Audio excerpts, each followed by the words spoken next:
What is going on, y'all? I'm headed down to Austin for Founders Day for another podcast I like to watch. But in the meantime, there is a state park I'm going to go to. It's not actually a state park. It's Mammoth Memorial.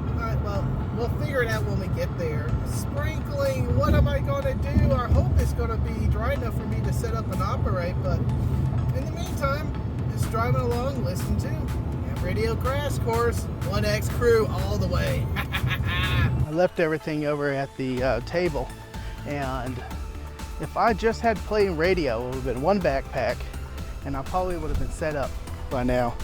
But since I'm doing this for y'all, it was two solid backpacks, heavy backpacks, a couple computers, the camera, the tripod. Then I had the backpack for the radio, and I have a couple of radios in there. We'll see that in a minute. But then I set the camera up and then realized did not take the camera battery out of the bag in the car. So I'm going back for that now. Playing radio, not that bad. Playing radio and doing YouTube, multiply by a factor of 3 how long it takes you to get set up and start making contacts. Oh well. But breakdown, not that hard. It takes another 5 minutes. But setting up and getting there, times 3. I can't count how many thousands of dollars is just left sitting at a table, all for a silly little camera battery. Ayah. What did I pack today?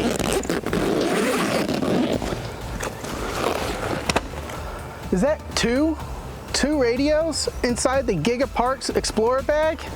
Nice, but there's no room for batteries. I had to carry that. But we're gonna start out with the G90 and maybe work our way up to the FTX D10.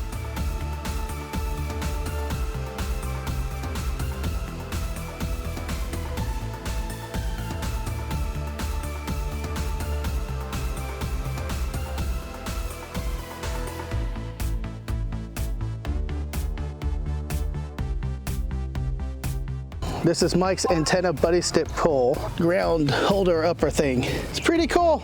I like it because I can pull this taut now, shove that in the ground. And now my antenna is held taut, straight. Well, you can tell by the flags, the orange flags I have there, so people don't walk into it. Don't think that's gonna be a problem today.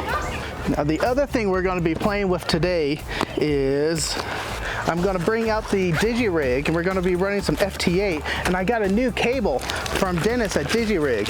It is a shorter USB-C cable that should eliminate a lot of the feedback issues I was having with the DigiRig. So we're gonna give that a shot.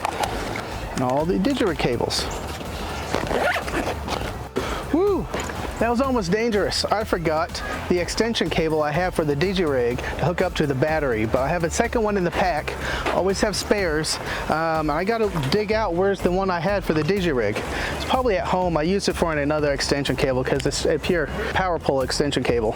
Not running solar today, so it's just gonna go from the battery to the radio. Turn this guy on. And I'll link to the previous videos on how to set this up, but I'm not doing anything special today for the two cables going to the radio. This is the audio port and back.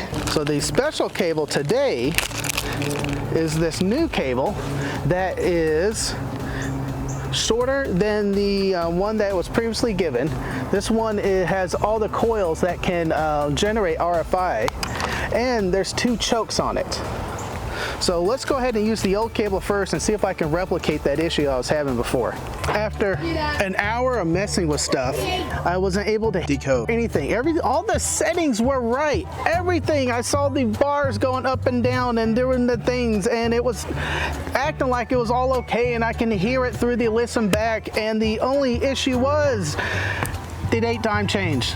I hooked it up to the internet and set it to sync now, and then it worked. Remember, FT8 and all these other digital modes are time sensitive. So if you're off on decoding on that time slot, you're not gonna get the whole package, and then you're not gonna hear anything. That's what's happened. Let's go ahead and figure out why they changed this cable. What I'm going to demonstrate here is what happens when you get RF feedback into these cables and what happens onto the computer.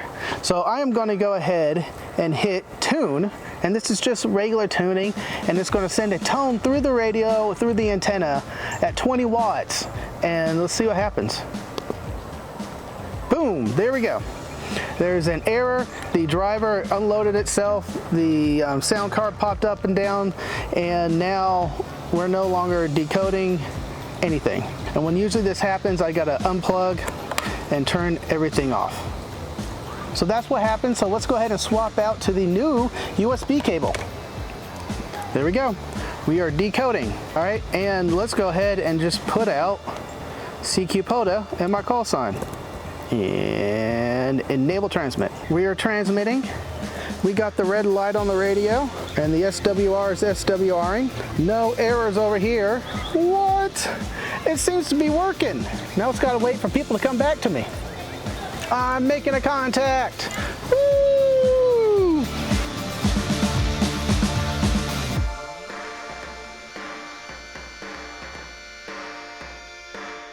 One down, 11 to go. Second contact, we're working.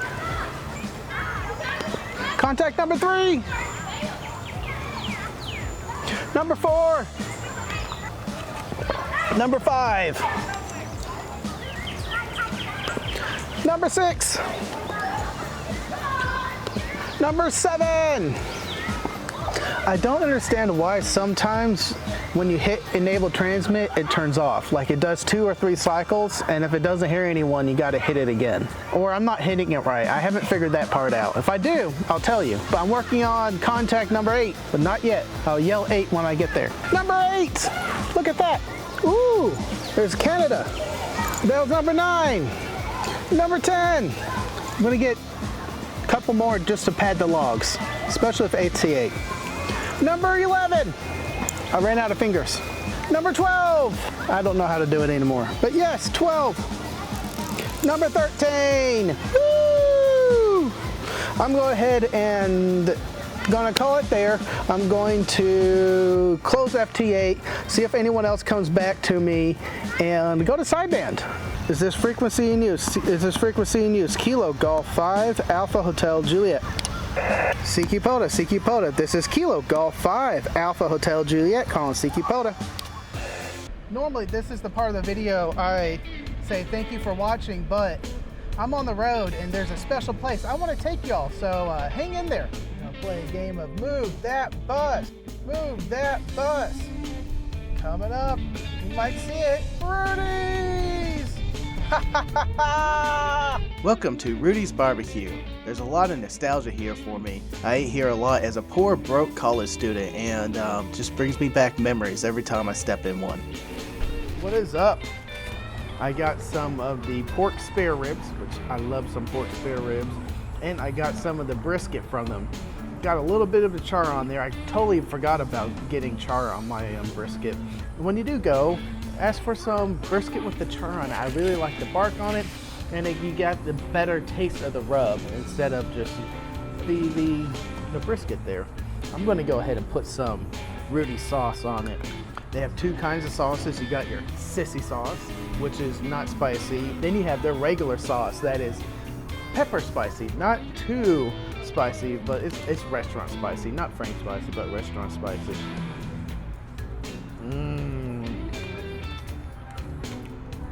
Man, that takes me back. But this is a great Texas barbecue, and if you're around and you drive past the Rudy's, go ahead and stop in. Well, I'm going to say 7-3 to everybody, and to all my tankers out there, go forth and conquer and have some barbecue.